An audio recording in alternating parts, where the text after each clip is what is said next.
Nothing is more painful to the human mind than, after the feelings have been worked up by a quick succession of events, the dead calmness of inaction and certainty which follows and deprives the soul both of hope and fear. Justine died, she rested, and I was alive.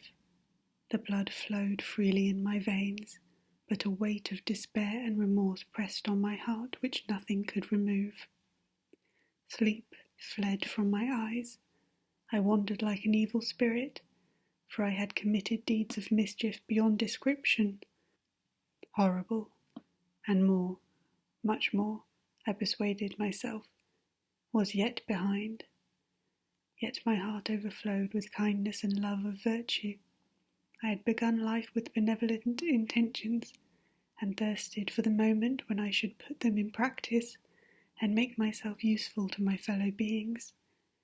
Now all was blasted, instead of that serenity of conscience which allowed me to look back upon the past with self-satisfaction, and from thence to gather promise of new hope. I was seized by remorse and the sense of guilt, which hurried me away to the hell of intense tortures, such as no language can describe. This state of mind preyed upon my health, which had perhaps never entirely recovered from the first shock it had sustained. I shunned the face of man. All sound of joy or complacency was torture to me. Solitude was my only consolation. Deep, dark, death-like solitude. My father observed with pain the alteration perceptible in my disposition and habit, and endeavoured by arguments deduced from the feelings of his serene conscience and guiltless life to inspire me with fortitude and awaken in me the courage to dispel the dark cloud which brooded over me. "Do you think, Victor," said he, "that I do not suffer also? No one could love a child more than I loved your brother." Tears came into his eyes as he spoke. "But is it not a duty of the survivors that we should refrain from augmenting their unhappiness by an appearance of immoderate grief? Is it also a duty owed to yourself, for excessive sorrow prevents improvement or enjoyment, and even the discharge of daily usefulness, without which no man is fit for society?" This advice, although good, was totally inapplicable to my case. I should have been the first to hide my grief and console my friends if remorse had not mingled its bitterness, and terror its alarm, with my other sensations. Now I could only answer my father with a look of despair and endeavour to hide myself from his view.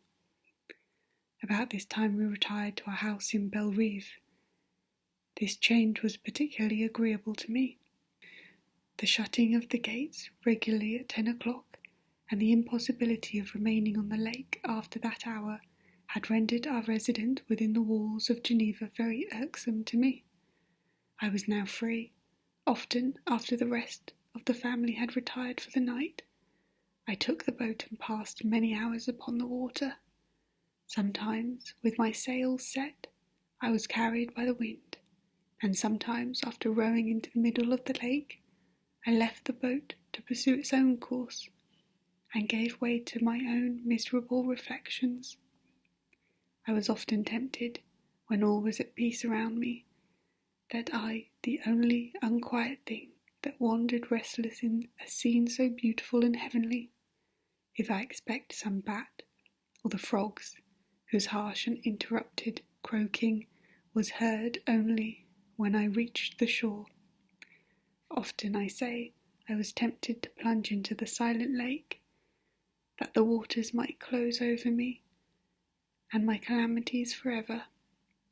But I was restrained when I thought of the heroic and suffering Elizabeth, whom I tenderly loved, and whose existence was bound up in mine. I thought also of my father and surviving brother, who I should, by my base desertion, leave them exposed and unprotected to the malice of the fiend whom I had let loose among them. At these moments I wept bitterly, and wished that peace would revisit my mind, only that I might afford them consolation and happiness. But that could not be. Remorse extinguished every hope. I had been the author of unalterable evils, and I lived in daily fear, lest the monster whom I had created should perpetrate some new wickedness. I had an obscure feeling that all was not over, and that he would still commit some signal crime, which by its enormity should almost efface the recollection of the past. There was always scope for fear so long as anything I loved remained behind. My abhorrence of this fiend cannot be conceived. When I thought of him, I gnashed my teeth, my eyes became inflamed, and I ardently wished to extinguish that life which I had so thoughtlessly bestowed.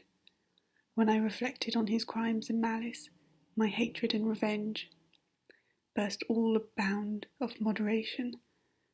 I would have made a pilgrimage to the highest peak of the Andes, could I, when there, have precipitated him to their base. I wished to see him again, that I might wreak the utmost extent of abhorrence on his head, and avenge the deaths of William and Justine. Our house was the house of mourning. My father's health was deeply shaken by the horror of the recent events. Elizabeth was sad and desponding. She no longer took delight in her ordinary occupations. All pleasure seemed to her sacrilege towards the dead. Eternal woe and tears, she then thought, was the just tribute she should pay to innocence so blasted and destroyed. She was no longer that happy creature who, in her early youth, wandered with me on the banks of the lake, and talked with ecstasy of our future prospects.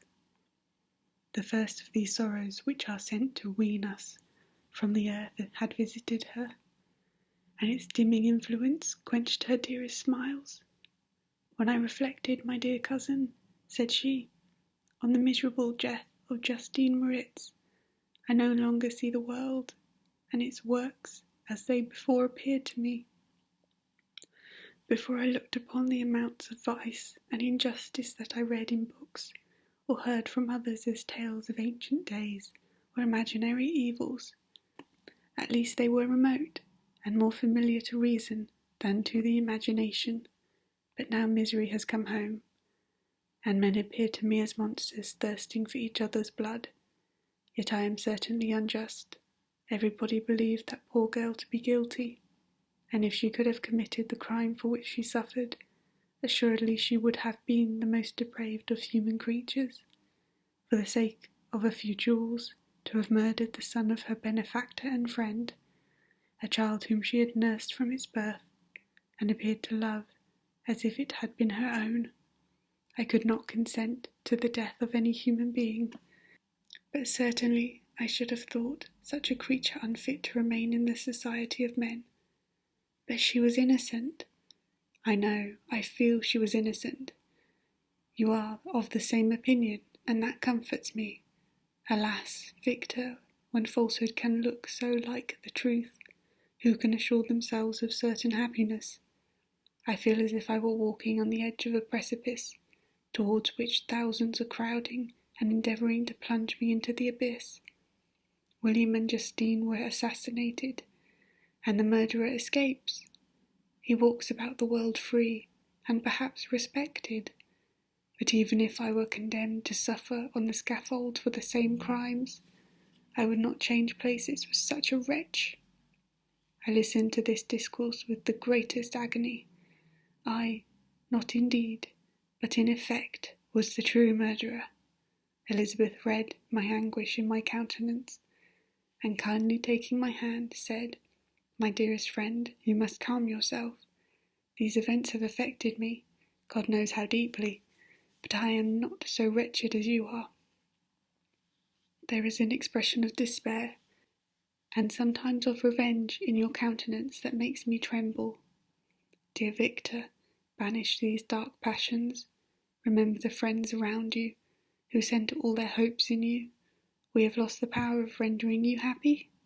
Ah, while we love, while we are true to each other, Here in this land of peace and beauty, your native country, we may reap every tranquil blessing. What can disturb our peace? And could not such words from her whom I fondly prized before every other gift of fortune suffice to chase away the fiend that lurked in my heart? Even as she spoke I drew near to her, as if in terror, lest at that very moment the destroyer had been near to rob me of her. Thus not the tenderness of friendship, nor the beauty of earth, nor of heaven, could redeem my soul from woe. The very accents of love were ineffectual. I was encompassed by a cloud which no beneficial influence could penetrate. The wounded deer, dragging its fainting limbs to some untrodden brake, there to gaze upon the arrow which had pierced it, and to die, was but a type of me. Sometimes I could cope with the sullen despair that overwhelmed me, and sometimes the whirlwind of passions of my soul drove me to seek, by bodily exercise and by change of place, some release from my intolerable sensations. It was during an access of this kind that I suddenly left my home, and bending my steps towards the near alpine valleys, sought in the magnificence, the eternity of such scenes, to forget myself, and my ephemeral became human sorrows. My wanderings were directed towards the valley of Chamonix. I had visited it frequently during my boyhood. 6 years had passed since then. I was a wreck, but naught had changed in those savage and enduring scenes. I performed the first part of my journey on horseback. I afterwards hired a mule, as the more sure-footed and least liable to receive injury on these rugged grounds. The weather was fine. It was about the middle of the month of August, nearly 2 months after the death of Justine, that miserable epoch from which I dated all my woe. The weight upon my spirit was sensibly lightened as I plunged yet deeper into the ravine of Arve.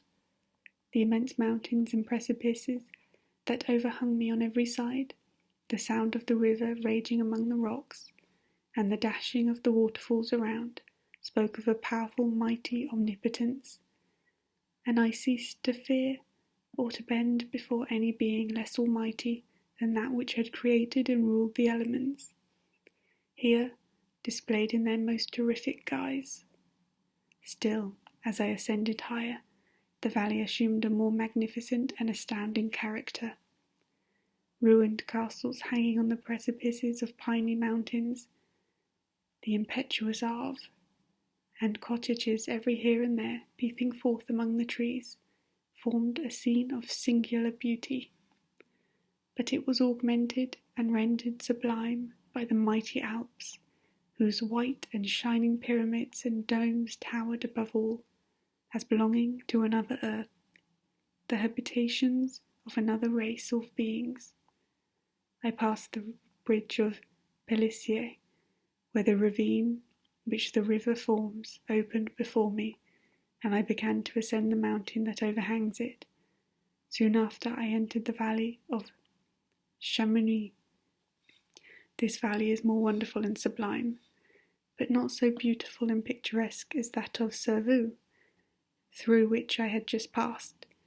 The high and snowy mountains were immediate boundaries, but I saw no more ruined castles and fertile fields. Immense glaciers approached the road. I heard the rumbling thunder of the falling avalanche, and marked the smoke of its passage. Mont Blanc, the supreme and magnificent Mont Blanc, raised itself from the surrounding Argyles, and its tremendous dome overlooked the valley. A tingling, long-lost sense of pleasure often came across me during this journey. Some turn in the road, some new object suddenly perceived and recognized, reminded me of days gone by, and were associated with the light-hearted gaiety of boyhood. The very winds whispered in soothing accents. The maternal nature bade me weep no more. Then again the kindly influence ceased to act, I found myself fettered again to grief and indulging in all the misery of reflection. Then I spurred on my animal, striving so to forget the world, my fears, and more than all, myself. Or, in a more desperate fashion, I alighted and threw myself on the grass, weighed down by horror and despair. At length I arrived at the village of Chamonix. Exhaustion succeeded to the extreme fatigue both of body and of mind which I had endured. For a short space of time I remained at the window, watching the pallid lightnings that played above Mont Blanc, and listened to the rushing of the Arve, which pursued its noisy way beneath. The same lulling sounds acted as a lullaby to my too keen sensations. When I placed my head upon my pillow, sleep crept over me.